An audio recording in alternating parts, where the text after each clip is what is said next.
Fala, filhotes, estão vivos? No vídeo de agora nós vamos falar um pouquinho sobre o PET de ensino religioso do 8º ano da primeira semana.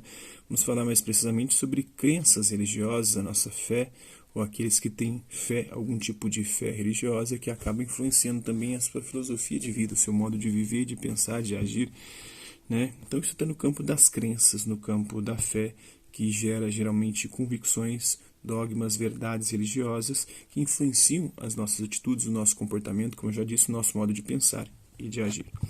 Então, quais são as habilidades? É discutir como as crenças e convicções podem influenciar as escolhas e atitudes pessoais e coletivas. Então, a fé, como eu disse, a crença e as convicções influenciam a nossa maneira de agir e analisar as filosofias de vida, que determinam também, que influenciam o nosso comportamento, as diversas manifestações e tradições religiosas, destacando seus princípios éticos. Todas as religiões têm seus princípios éticos e morais, que buscam ser universais, mas ao mesmo tempo influenciar o comportamento dos indivíduos, daquele grupo que pertence àquele redil religioso. Então vamos começar falando sobre a origem da vida. Bora lá? Falar das principais perspectivas sobre a origem da vida, A maioria dos cientistas acredita que a vida, como conhecemos hoje, evoluiu durante um longo período de tempo. Alguns religiosos questionam isso, enquanto outros o aceitam. Uns defendem a teoria da evolução, Charles Darwin publicou A Origem das Espécies em 1859. Ele argumentou que a vida começou com células simples e evoluiu durante milhões de anos num processo de seleção natural. A evolução, segundo ele, ocorre por meio de mutações nas espécies e as mais bem adaptadas ao ambiente sobrevivem. A sobrevivência do mais apto.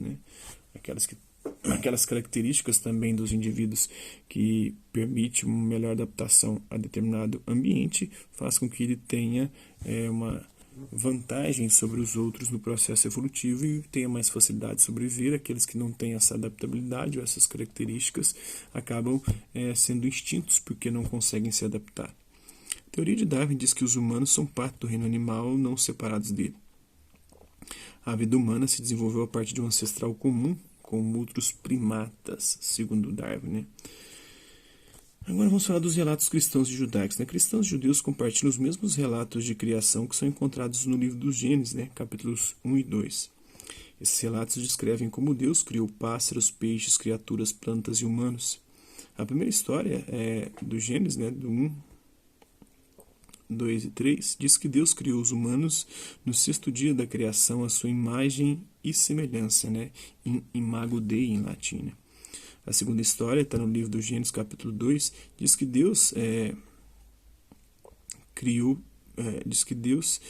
um homem do pó da terra, Fez o homem da terra, do pó da terra, do pó viemos e ao pó retornaremos. O Aécio Neves não entendeu muito bem isso e vive no pó, até hoje. Talvez porque ele queira voltar em breve ao pó. Então deu vida a ele e então fez uma mulher de suas costelas. Fez o homem a partir do barro, do pó da terra, soprou, fez um bonequinho lá, soprou nas narinas e deu vida, o pneuma. E depois da costela dele, desse homem, ele fez a mulher. Vamos falar sobre o Gênesis e a evolução. Se tomarmos o relato bíblico de forma literal, ele se choca com a teoria da evolução de Darwin, em que os seres humanos e outras formas de vida se desenvolveram a partir de formas de vida inferiores. Segundo a Bíblia, os humanos são a principal forma de criação. Na primeira história da criação, eles foram criados por último, o auge da criação.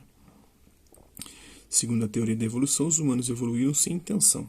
Isso contrasta com a ideia de que os humanos foram criados à imagem de Deus. Enquanto alguns cristãos e judeus escolhem tomar os relatos bíblicos de forma literal, outros cristãos e judeus acatam a mensagem espiritual do Gênesis e aceitam o relato científico da evolução. Acredito que aquilo é um mito, uma narração sobre as origens, que não é uma tentativa de explicação científica da origem do ser humano e de tudo. Mas é uma forma de relatar que o homem é obra e criação de Deus e que ele se separou e se afastou de Deus por conta do pecado, por escolher o mal.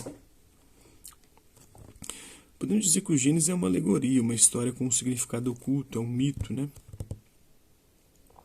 Alguns cristãos judeus acreditam na evolução teística, eles aceitam a evolução como um fato, mas acreditam que Deus colocou todo o processo em movimento. Então, tudo isso é obra da providência divina.